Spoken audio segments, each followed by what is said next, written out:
On voyait que les Américains devaient marcher sur leur fierté et leurs principes. Une liberté de penser.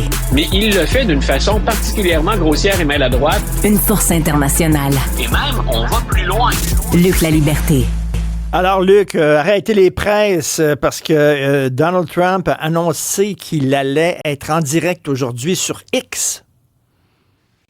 Voilà donc, au lendemain d'une tentative d'assassinat, on est toujours à interroger le suspect puis à tenter d'en apprendre un petit peu plus sur ses motifs. Donald Trump qui dit, écoutez, je serai sur la plateforme. Il l'a pas dit comme ça, mais c'est de son ami ou de son partisan, un de ses plus généreux donateurs, M. Musk. Première chose que je nous souhaite, que la plateforme fonctionne ce soir pour ce qu'on pense être un très, très gros événement. Ce sera intéressant, plus sérieusement aussi, d'entendre ce que le président Trump va dire. Parce que M. Trump, tu sais, il est doué de ce pouvoir que nous n'avons pas tous les deux, c'est-à-dire d'être en mesure de déterminer, avant même que les policiers et les enquêteurs aient terminé leur travail, ce qui a pu provoquer un événement.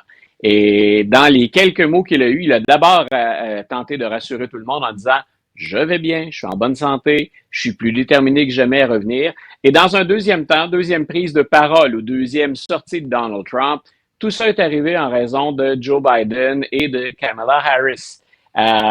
Il a retourné finalement contre ses adversaires, ce qu'on dit parfois de lui. Donc, je pense que c'est assez clair qu'il a une rhétorique qui est violente. On se souvient, toi et moi, du débat la semaine dernière, ces fameux animaux domestiques mangés par les immigrants illégaux. La ville de Springfield, depuis ce temps-là, doit surveiller ses écoles. On a procédé à de multiples évacuations.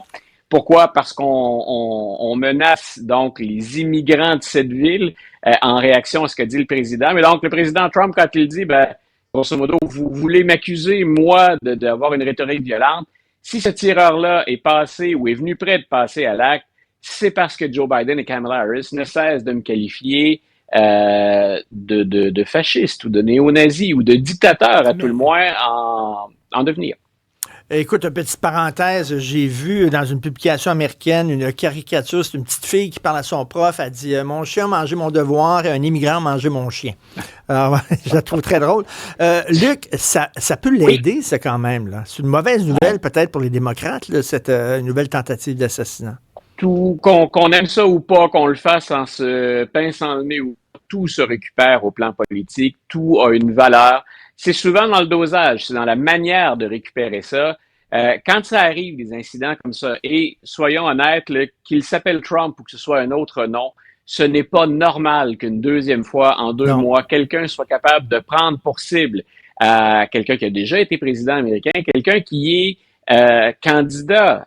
Il n'y en a que 2 aux États-Unis. Là. Donc, il y a tout un travail à faire, ou en tout cas une introspection au sein de la gestion des services de protection aux États-Unis.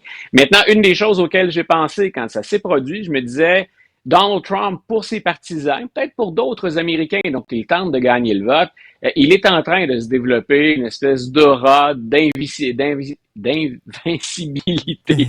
Donc, on ne parvient pas à l'atteindre. Il a survécu à un certain nombre de procès. Il y en a d'autres qui l'attendent, mais on a vu ces causes-là être atteintes très, très sérieusement par le jugement de la Cour suprême. Et là, on a une première attaque contre lui en juillet. Il y survit et voilà donc une deuxième tentative. Cette fois-là, on a déjoué, il n'y a pas eu un tir, d'après ce que dit le chef de police de la ville. Il n'a pas eu le temps de tirer. On l'a intercepté juste avant. Mais donc, il a un peu raison de dire contre vents et marées, je suis là, je suis en forme et plus déterminé que jamais. Cette image-là d'homme fort, peu importe qu'on y croit ou pas, elle lui colle à la peau. Et ça, il n'y a rien qui est mauvais là-dedans au plan politique à récupérer pour Donald Trump.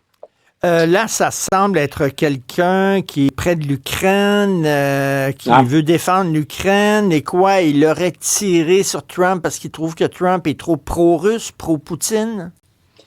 Voilà, on ne sait pas trop quelles sont les motivations. On a retrouvé des entrevues accordées par ce type-là. Donc, il a eu des problèmes avec la justice il y a quelques années. Il aurait voté pour Donald Trump une première fois avant d'être déçu et d'enregistrer un vote du côté démocrate.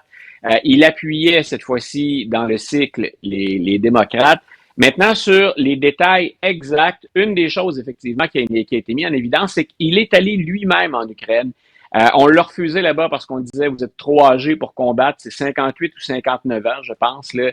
Mais il s'est impliqué activement et je crois que c'est le New York Times qui l'a même reçu en entrevue. Donc, par contre, il n'y avait rien dans ces réseaux sociaux qui laissait présager qu'il pouvait être prêt à passer à l'acte, c'est-à-dire à quelque chose d'aussi spectaculaire et de gros que de s'en prendre aux candidats. Donc, connu des autorités, des démêlés par le passé à quelques reprises, mais quelque chose d'aussi grave, quelque chose de majeur comme ça, pourquoi on l'a arrêté hier. Son fils dit, écoutez, moi, je ne l'ai pas vu venir, parce que lui s'est empressé d'écrire par la suite en disant, l'homme que je connais, mon père, ne peut pas faire quelque chose d'aussi gros que ça. C'est un peu mystérieux comment il s'est rendu là. Il a été 12 heures sur place, Richard. Donc, puis, est-ce qu'il a été particulièrement chanceux? Comment avait-il l'information? Donald Trump ne devait pas jouer au golf hier. C'était un peu une activité improvisée. Et le type est là, lui, le long du buisson, le long du parcours. Il est, grosso modo, à un trou de Donald Trump. On était rendu au cinquième trou. L'agent qui a vu à travers les branches le canon de l'arme, et donc, au 6e trou, on disait, grosso modo, ça ferait 300 verges du président. Donc, comment s'est-il retrouvé là, au bon endroit, au bon moment? Quand on l'arrête, on va l'intercepter là, à quelques dizaines de milles ou de kilomètres, si on préfère, de l'incident. Il n'a offert absolument aucune résistance. Quand on lui a demandé, savez-vous pourquoi on vous arrête? Il a hoché de la tête, il a dit oui. Donc, c'est un peu mystérieux, la planification et le déroulement de tout ça. Donc, il y a beaucoup de choses encore à apprendre. Moi, j'ai hâte de voir ce qu'on va nous fournir comme renseignements.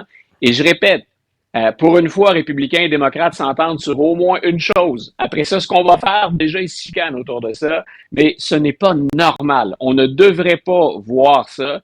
Mais ça montre aussi à quel point, j'évoquais Springfield tout à l'heure, à quel point le climat est tendu. Et pour plusieurs Américains, c'est même anxiogène. On n'aime pas ce degré de violence. Non seulement il y a de la rhétorique, ça peut être de la violence verbale, mais carrément, on est prêt, dans certains cas, à passer à l'acte. Et ça, à quoi? 7 semaines de l'élection? Je pense que c'est légitime pour bien des gens de s'inquiéter de cette hausse de tension. En terminant, Luc, j'ai entendu, moi, des gens que j'ai croisés, là, quand il arrive ce genre de choses-là, il y a toutes sortes de théories qui circulent. Alors là, il y a des gens qui disent « Ah, c'était arrangé par Trump lui-même. » Premièrement, pour faire mal paraître les défenseurs de l'Ukraine, hein, parce que là, justement, ça met Zelensky un peu en porte-à-faux, parce que quelqu'un qui est un fan de l'Ukraine aurait tenté d'assassiner le président. Et puis en même temps, c'est bon pour sa campagne électorale de montrer qu'il est encore victime d'un attentat et bon, que ce serait arrangé pour lui. Tu as vu circuler ça sur les médias sociaux, sûrement. Assurément. Et comme on le fait avec toutes ces théories du complot, la première chose qu'on fait, c'est attendons d'avoir les faits. On va nous fournir des renseignements éventuellement. Mais oui, le simple. Puis en plus, si on voulait ajouter à la théorie du complot, c'est qu'on est bien conscient du côté républicain que Donald Trump, on le reconnaît ouvertement maintenant. Là. C'était moins clair dans les heures qui ont suivi le débat, mais il a connu un mauvais débat. Et Kamala Harris ne se démarque pas, ne se détache pas. Hein, elle n'est pas loin devant. Mais on le disait, la tendance est en faveur de Kamala Harris présentement. Donc, si on voulait nourrir cette théorie du complot, on dirait, c'est étrange, hein? Quel synchronisme, en très mauvais français, quel timing que ça se produise là où il est un peu en baisse, M. Trump. Attendons les faits pour avoir tout ça. Tu vois, on a appris de ce qui s'était passé en Pennsylvanie là, quand on l'a blessé à l'oreille.